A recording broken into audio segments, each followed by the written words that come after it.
எல்லோருக்கும் வணக்கம். London bridge is falling down அப்படின்ற மாதிரி நம்மளுடைய நிஃப்டி தொடர்ந்து இறங்கு முகமாகவே இருக்குது. இந்த வாரத்தில் என்ன முக்கிய தகவல்னா, நிஃப்டினுடைய மந்த்லி எக்ஸ்பைரி அப்படின்றது நாளைக்கு. இந்த நேரத்தில் பல்வேறு பங்குகள் இறங்கிட்டு இருந்தாலும் ஏகப்பட்ட பங்குகள் கீழே இறங்கிட்டு அப்படியே திரும்பி பயங்கரமாக மேலே ஏறி இருக்கான். அப்போ இதிலிருந்து என்ன தெரியுதுன்னா, ஒரு பங்கு கீழே வரும்பொழுது புக் பண்ணால் மட்டும்தான் அது ரியலைஸ்டு லாஸ். ஒருவேளை புக் பண்ணாமல் விட்டுட்டு அவன் திரும்பி மேல் நோக்கி வரும்பொழுது புக் பண்ணோம்னா அது ப்ராஃபிட்டாக மாறுகிறது. ஸோ ஒரு லாஸ் புக் பண்ணாத வரைக்கும் அதை அன்ரியலைஸ்டு லாஸ் அப்படின்னு சொல்லுவாங்க. தற்போது சில பங்குகள் கீழே இறங்கிட்டு திரும்பி ஏறி இருக்கக்கூடிய சில பங்குகளுடைய எக்ஸாம்பிள்ஸை பார்ப்போம்.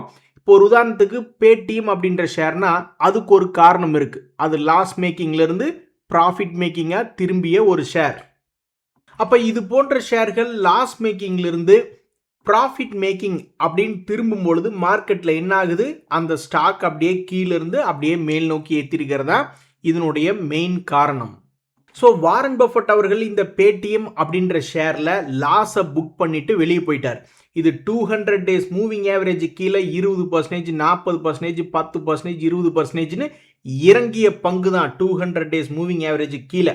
ஆனால் தற்போது இந்த பங்கு மிகவும் அற்புதமான ஒரு லாபம் என்பது பண்ணியிருக்கு. ஸோ நஷ்டத்தை புக் பண்ணாதான் அது நஷ்டம் அப்படின்றதாவது. நம்ம வச்சிருக்கக்கூடிய கம்பெனி கும்பா கம்பெனியாக இருந்து திடீர்னு எதிர்காலத்தில் ஒரு லாபம் செய்யக்கூடிய பங்காக மாறிட்டா கூட நம்மளுக்கு இந்த மாதிரி மேல் நோக்கி வரக்கூடிய வாய்ப்பு என்பது அதிகம். ஒரு உதாரணத்துக்கு இப்போ இந்த கார்ட்ரேட், ஆர்ஆர் கேபிள் ஒவ்வொரு ஷேர்களுக்கும் ஒவ்வொரு செய்தி. ஸோ எப்போது நல்ல நேரம் வருகிறதோ அப்போல்லாம் அந்த பங்குகள் திரும்பி மேலே வந்துடுறான். இதுவும் ஒரு 20-30% தன்னுடைய 200 days மூவிங் ஆவரேஜ் கீழே கிராஷ் ஆன பங்கு தான் 2025களில். அதுக்கப்புறம் இப்போ பார்த்தா உச்சத்தில் இருக்கான். அதே மாதிரி தான் இந்த கார் ட்ரேட் அப்படின்ற பங்குமே பல முறை கீழே 20%, 30%, 200 days மூவிங் ஆவரேஜ் கீழே கிராஷ் ஆன பங்கு தான். ஆனால் தற்போது இந்த கார் ட்ரேட் அப்படின்ற பங்கு தன்னுடைய பழைய ஹைவே மீட்டெடுத்து விட்டான். அதனால் நண்பர்களே, ஒரு உதாரணத்துக்கு இந்த கார் ட்ரேடு போன்ற பங்குகள், பேடிஎம் போன்ற பங்குகள் லாஸ் மேக்கிங்காக இருந்துட்டு அப்புறம் ப்ராஃபிட் மேக்கிங்காக திரும்பும் பொழுதோ, அல்லது தொடர்ந்து லாபம் செய்து கொண்டே இருக்கக்கூடிய இந்த ஆர்ஆர் கேபிள் போன்ற பங்குகள் 200 days மூவிங் ஆவரேஜுக்கு மேலே பெருசாக கிராஷ் ஆனதுக்கு அப்புறமும் சில நேரங்களில் திரும்பி ஏறக்கூடிய வாய்ப்புகள் என்பது பார்த்துருக்கோம். இப்போ சமீபத்தில் ஒரு எக்ஸாம்பிள் சொல்லணும் அப்படின்னா, ஏகப்பட்ட பங்குகள் தற்போது தன்னுடைய 200 days மூவிங் ஆவரேஜுக்கு கீழே 10%, 20%, 30% கீழே இறங்கி கிடக்கு. அப்போ இந்த பங்குகள் என்னைக்கு ஏதாவது ஒரு பாசிட்டிவ் செய்தி வரும்பொழுது தன்னுடைய பழைய ஹையை மீண்டு வருமா அப்படின்னு பல பேர் பார்த்துக்கிட்டு இருப்பாங்க. ஸோ ஒரு உதாரணத்துக்கு பார்த்தோம்னா எதுவுமே நடந்து முடிஞ்சதுக்கு அப்புறம் தான் தெரியும். ஏறிக்கிட்டே இருந்த கேபிஐ டெக்னாலஜிஸ் இப்போ 200 days மூவிங் ஆவரேஜ் கீழே மிக மோசமான ஒரு சூழ்நிலையில் ட்ரேட் ஆகிட்டு இருக்கு. கேபிஐ கிரீன் எனர்ஜி அப்படின்ற பங்கு அது ஒரு காலத்தில் நிற்காம ஓடிக்கிட்டு இருந்த பங்கு தற்போது அதுவும் 200 days மூவிங் ஆவரேஜ் கீழே இது மாதிரி எத்தனையோ பங்குகள் ட்ரேட் ஆகிட்டு இருக்கு. இவங்கெல்லாம் முதல்ல லாபம் செய்யக்கூடிய பங்கா? பையன்லாம் நல்ல பையன்தான், ஜாதகம் நல்லா இருக்கு, மாதம் 1 லட்சம் 2 லட்சம் சம்பாதிக்கிறான். ஆனால் பொண்ணு தான் எந்த பொண்ணு ஓகேன்னு சொல்ல மாட்டேங்குது அப்படின்ற மாதிரி. இப்போ இந்த கேபிஐ கிரீன் எனர்ஜி அது 52 வீக் லோவில் தான் இருக்குது.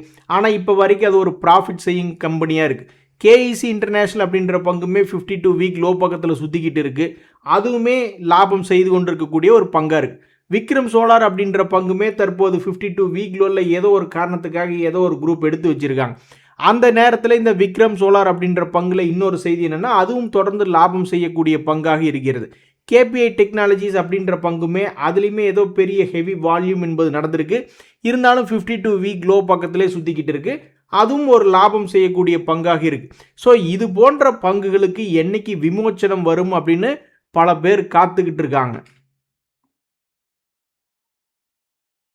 நண்பர்களே, ஏற்கனவே சொன்னபடிக்கு இந்த மாதத்தில் இந்த வாரத்தில் மிகப்பெரிய செய்தி, இந்த நிஃப்டினுடைய மந்த்லி எக்ஸ்பைரியும் இந்த சென்செக்ஸ்னுடைய மந்த்லி எக்ஸ்பைரியும் இந்த மாதத்தில் இருக்குது. நாளைக்கு நிஃப்டினுடைய எக்ஸ்பைரி, வியாழக்கிழமை சென்செக்ஸ்னுடைய மந்த்லி எக்ஸ்பைரி.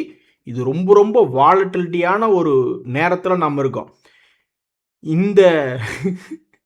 இந்த அசிங்கம் உனக்கு தேவையா அப்படின்ற மாதிரி சமீபத்தில் நிஃப்டி திடீர்னு ஒரு 200 பாயிண்ட் பக்கம் டபக்குன்னு ஒரு கேப் அப் ஆயிடுச்சு.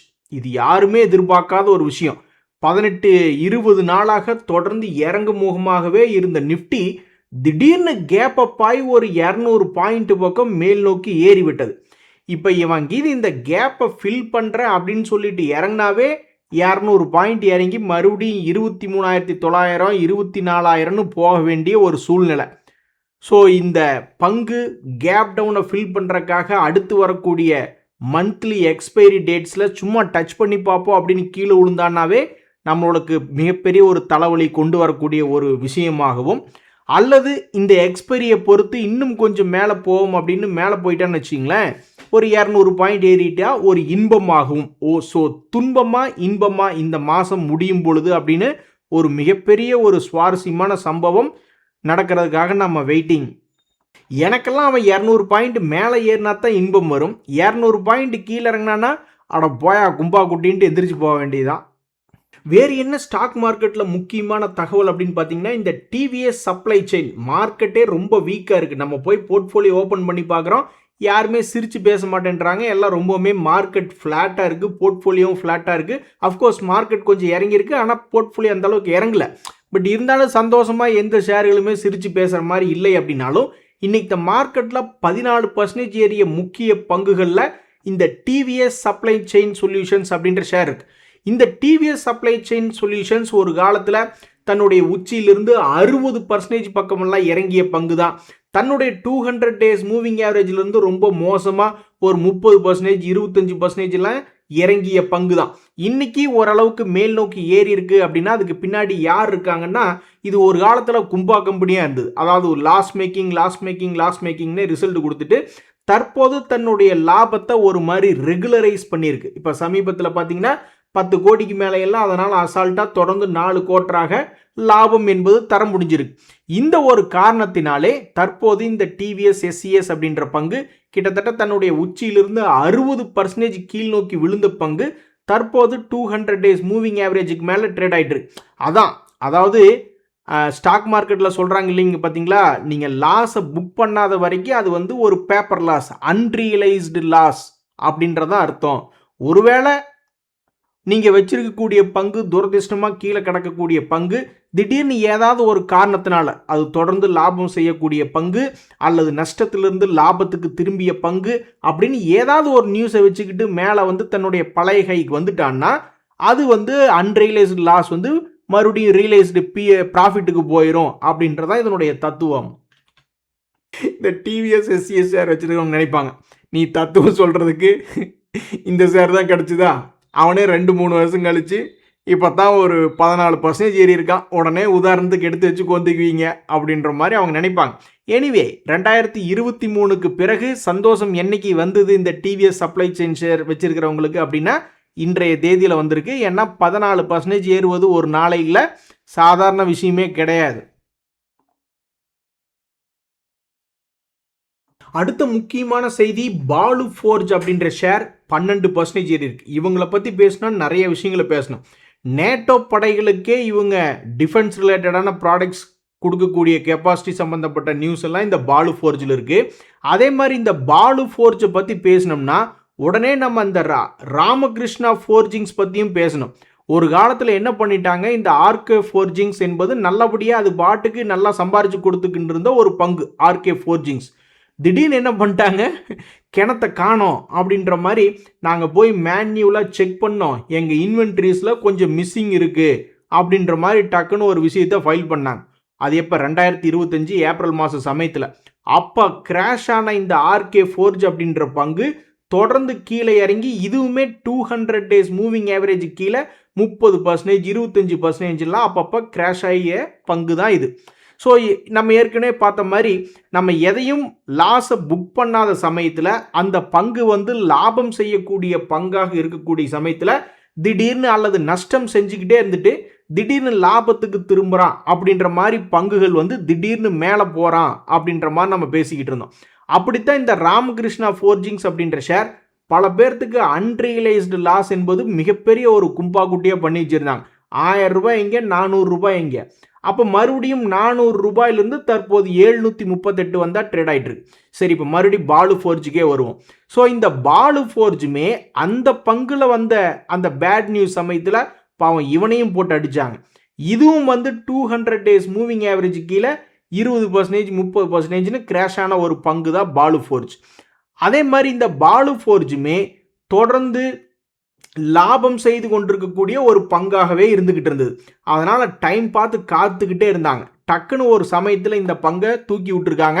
ஸோ இன்றைய தேதியில் 12% ஏறி இருக்கக்கூடிய பாலு ஃபோர்ஜில் இன்னொரு செய்தி என்ன அப்படின்னு பார்த்தீங்கன்னா, தன்னுடைய 52 வீக் லோ ப்ரைஸ்லேருந்து 74% ஏறி உள்ளது இந்த பாலு ஃபோர்ஜ்.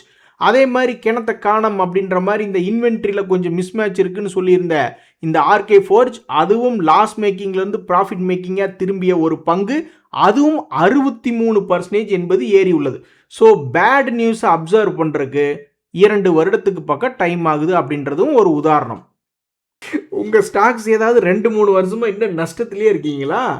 அப்போ உங்கள் பேட் நியூஸை இன்னும் அந்த ஸ்டாக் அப்சர்வ் பண்ணவே இல்லை. என்னையா கொடுமையாக இருக்குது.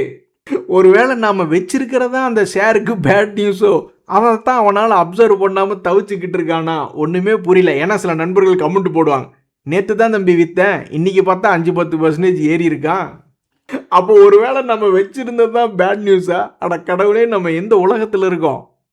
எனிவே, இந்த ஸ்டாக்குகளுக்குள்ளே இருக்கக்கூடிய நியூஸ்களில் என்ன செய்திகள் அப்படின்னு பார்த்தீங்கன்னா, ஒரு லாபம் செய்யக்கூடிய பங்கு அல்லது நஷ்டத்திலிருந்து லாபத்துக்கு திரும்பக்கூடிய பங்குகள், ஒரு மிகப்பெரிய ஒரு பேட் நியூஸ் என்பது வந்தாலும் கிணத்த காணோம் அப்படின்ற மாதிரி ஒரு மிகப்பெரிய ஒரு இன்வென்ட்ரியே மிஸ் ஆகுதுங்க, குறைவாக இருக்குங்க அப்படின்ற மாதிரி மிகப்பெரிய ஒரு நியூஸ் வந்தாலும் அது போன்ற செய்திகளையும் அவங்க அந்த பேட் நியூஸை டிஸ்கவுண்ட் பண்ணுறதுக்கு 1 வருஷத்துலேருந்து 2 வருஷம் எடுத்துக்கிறாங்க.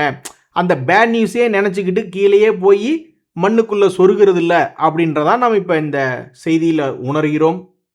வேறு என்ன முக்கிய செய்திகள் இன்றைய மார்க்கெட்லேன்னு பார்த்தீங்கன்னா, அட பாவி, விஷால் மெகா மார்ட் டபக்குன்னு 10% ஏறிட்டியப்பா அப்படின்ற மாதிரி இந்த விஷால் மெகா மார்ட்டில் சமீபத்தில் என்ன செய்தி அப்படின்னு பார்த்தீங்கன்னா, இதுவும் 200 டேஸ் மூவிங் ஆவரேஜிலிருந்து ஒரு 20% எல்லாம் வீக்கான ஒரு பங்கு தான். சமீபத்தில் அதே மாதிரி அதை ரிப்பீட்டடாக சமீபத்தில் எவ்வளவு பர்சன்டேஜ் இறங்கியிருந்தானா அந்த அளவுக்குலாம் இறங்கல. இதுக்கு முன்னாடி 20% பக்கம் கீழே விழுந்துட்டு அப்புறம் ஒரு மீன் ரிவர்ஷன் என்பது போட்டிருந்தான். ஸோ நிறைய பேர் இந்த இடத்துக்கு வரும்பொழுது மார்க் பண்ணி வச்சுக்கிட்டு பல ஸ்மார்ட் மணி கான்செப்டுக்காரங்க இவ்வளோ பெருசாக கீழே விழுகணும் அல்லது ஒரு 20% கிராஷ் ஆகணும் அப்படின்னு நினச்சிக்கிட்டு இருந்திருப்பாங்க. அவங்க கண்ணில் மண்ணை தூவிட்டு இந்த பங்கு ஒரு 15% தான் கிராஷ் ஆயிருந்தான். இப்போ எவ்வளவு இன்றைய உச்சத்துக்கு திரும்பி போயிருக்கேன் அப்படின்னு பார்த்தோம்னா, அதே கிராஷ் ஆன அதே 15% கீழே கிராஷ் ஆனது மேலே தன்னுடைய உச்சிக்கு வரும்பொழுது 15% ஏறிட்டு தற்போது 10% இந்த விஷால் மெகா மார்ட் அப்படின்ற ஷேர் ட்ரேட் ஆகிட்டு இருக்கு.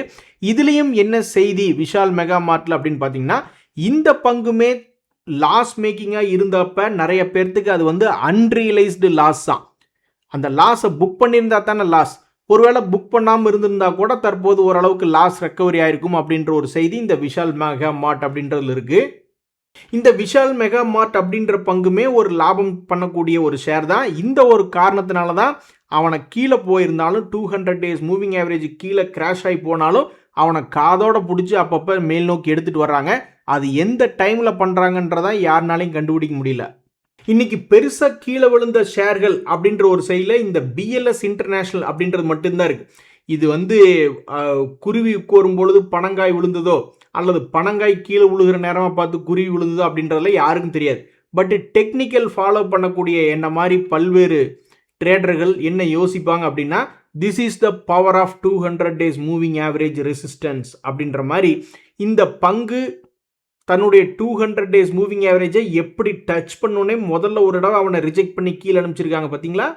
மறுபடியும் இன்னொரு முறை 200 டேஸ் மூவிங் ஆவரேஜை போய் தொடும் பொழுதே எப்படியும் கும்பா குட்டி தான் ஆவா அப்படின்னு பல பேர்த்தினுடைய மனசில் எண்ணங்கள் ஓடிக்கிட்டு இருந்திருக்கும். அதுக்கப்புறம் பார்த்தீங்கன்னா இன்னைக்கு 12% இறங்கியிருக்கான். பட் இந்த 12% இறங்குறதுக்கு அது 200 டேஸ் மூவிங் ஆவரேஜை போய் தொட்ட உடனே காரணம் அப்படின்ற மாதிரி நம்ம எடுத்துக்க முடியாது. ஏன்னா இன்னொரு செய்தி என்ன சொல்லுதுன்னா, ஸ்பானிஷ் விசாரணையில் இவங்க வந்து ஏதோ ஒரு விசா சம்மந்தப்பட்ட ஒரு நெட்வொர்க்கில் சம்மந்தப்பட்டிருக்காங்க அப்படின்ற விசாரணையில் தெரிய வருது அப்படின்ற ஒரு பேட் நியூஸ் வந்த உடனே அது பாவம் இன்னைக்கு 12% இறங்கிடுச்சு. பொதுவாக வரக்கூடிய பேட் நியூஸுகளை அப்சர்வ் பண்ணி அதுக்கப்புறம் ரெக்கவரி ஆகக்கூடிய பல பங்குகள் என்பது இருக்குது. அதுக்கு அடிப்படையாக அது ஒரு லாபம் செய்யக்கூடிய ஷேராக இருக்கணும். அப்போ இந்த பிஎல்எஸ் இன்டர்நேஷனல் ஷேர் வச்சிருக்கிறவங்க என்ன பண்ணுவாங்க, ஓடி போய் இது லாபம் செய்து கொண்டிருக்கக்கூடிய பங்கா அப்படின்ற மாதிரி பார்ப்பாங்க. அது இப்போ வரைக்குமே ஒரு லாபம் செய்து கொண்டிருக்கக்கூடிய ஒரு பங்காக தான் அது ரிப்போர்ட் விட்டுருக்கு. நண்பர்களே, இது போக ஸ்டாக் மார்க்கெட்டில் எங்கே நியூஸ் இருக்குது, எதில் காசு பார்க்கலாம் அப்படின்னு நம்ம நிறைய இடங்களில் போய் தேடி பார்த்துக்கிட்டு இருந்தோம்னு வச்சுங்களேன், இந்த க்ரூட் ஆயில் சம்மந்தப்பட்ட நியூஸ் தான் இப்போவும் ஓடிக்கிட்டு இருக்குது. கோல்டு சில்வர் சம்மந்தப்பட்ட நியூஸ் தான் இப்போதும் ஓடிக்கிட்டு இருக்குது. இறங்குவதும் ஏறுவதுமாகவே பல்வேறு வாலட்டிலிட்டியாக இந்த செய்திகள் என்பது ஓடிக்கிட்டு இருக்கு. ஸோ இப்போ கூட பாருங்கள், மறுபடியும் இந்த ஈரான் சண்டையை வச்சுக்கிட்டே தான் வண்டி ஓட்டிக்கிட்டு இருக்காங்க. ஈரானோட நேரடியாக பொருளாதாரத்துக்கு சம்மந்தப்பட்டது சைனா தான். சைனா மேலே இப்போ வரைக்கும் எதுவுமே போட முடியாது. அப்படியே சைனா மேலே 100% டேரிஃப் போட்டால் 100 + 1 எவ்வளோங்க? 101. அப்போ 101 மேலே நாங்கள் டேரிஃப் போடுவோம் அப்படின்னு சைனா வந்து போக ஆரம்பிச்சிடும். அதனால் இந்த சைனா இருக்கிற வரைக்கும் ரஷ்யாவை ஆகட்டும், ஈரான் ஆகட்டும், அமெரிக்கானால பெருசாக இப்போ வரைக்கும் ஒன்றும் பண்ண முடியல. ஆனால் பொருளாதார தடைகளை பெருசாக போட்டுக்கிட்டே இருக்காங்க. நம்ம போய் லேசாக போய் இந்த ஈரானோட ஏதாவது ஒரு பிஸ்னஸ் பண்ண ஆரம்பிச்சுன்னு வச்சுங்க, நம்மளை பிடிச்சி எந்தையாவது ஒன்று பயங்கரமாக ப்ரெஷர் போடுவாங்க. இதுவே சைனா ஒன்றும் பண்ண முடியாது. ஆக மொத்தம் இப்போதைக்கு வேறு எங்கே செய்திகள் இருக்குன்னா, நம்மளுடைய மார்க்கெட்டு 200-300 பாயிண்ட் அசால்ட்டாக மூவ்மெண்ட் பண்ணக்கூடிய செய்தி, ஈரான் வார் செய்தி, அதுவும் ஒன்று ஆக்டிவில் இருக்குது. இரண்டாவதாக நம்மளுடைய நிஃப்டிக்கும் நம்மளுடைய சென்செக்ஸுக்குமே இந்த வாரத்தில் எக்ஸ்பைரி என்பது இருக்குது. அதன் மூலியமாக ஒரு 200-400 பாயிண்ட்கள் ஏதாவது மாற்றம் வருதா அப்படின்ற ஒரு செய்தி. அந்த 400 பாயிண்ட் ஒரே சைடு போய் விழுந்தாலும் சரி, அல்லது 200 பாயிண்ட் கீழே விழுந்துட்டு 200 பாயிண்ட் ஏற்றினாலும் சரி, அல்லது ஒரே சைடு 400 பாயிண்ட், அதை பண்ண மாட்டானுங்க. அதை பண்ணாதான் நம்ம சந்தோஷமாக பல்வேறு ஷேருகளில் லாபத்தை புக் பண்ணிடுவோமே. ஒரு 200 ஏற்றிட்டு 200 இறக்கிறது, அந்த மாதிரி தான் ஏதாவது ஒரு காம்பினேஷன் பண்ணுவாங்களோ. ஆக மொத்தம் ஒரு 400-500 பாயிண்ட்டுக்கு மார்க்கெட்டை நகர்த்தக்கூடிய அல்லது கோல்டு நகர்த்தக்கூடிய அல்லது க்ரூட் ஆயில வால்டிலிட்டி கொண்டு வரக்கூடிய நியூஸ் என்பது 2 நியூஸ் தற்போது ஆக்டிவாக இருக்கிறது. இதை வச்சுக்கிட்டு நம்மளுக்கு ஒரு நல்ல லாபம் என்பது வந்துச்சுன்னா ரொம்ப மகிழ்ச்சியாக தான் இருக்கும். சரிவு வந்தாலும் ஒன்றும் கவலை இல்லை. அது லாபம் செய்யக்கூடிய பங்காகவோ அல்லது நஷ்டத்திலிருந்து லாபத்துக்கு திரும்பக்கூடிய பங்காகவோ இருக்கணும் அப்படின்றதுக்கு ஒரு உதாரணமாக இந்த பேடிஎம், கார்ட்ரேட், ஆர்ஆர் கேபிள் போன்ற பங்குகள்லாம் 200%, 400% அசால்ட்டாக கீழிருந்து மேலே ஏறி லாபத்தை காமிச்சிருக்கு. ஸோ ஏகப்பட்ட பங்குகள் இதை போன்றே பல்வேறு லாபம் செய்யக்கூடிய பங்குகள் பாவம் கீழே விழுந்து கிடக்குது. இனி இவங்களுடைய நிலைமை என்னாகும் என்பது பொறுத்திருந்தா பார்க்கணும். இன்றைய தகவல் அனைத்து உங்களுக்கு உதவியாக இருந்தால் எனக்கு மகிழ்ச்சி தான். ரொம்ப நன்றி, வணக்கம்.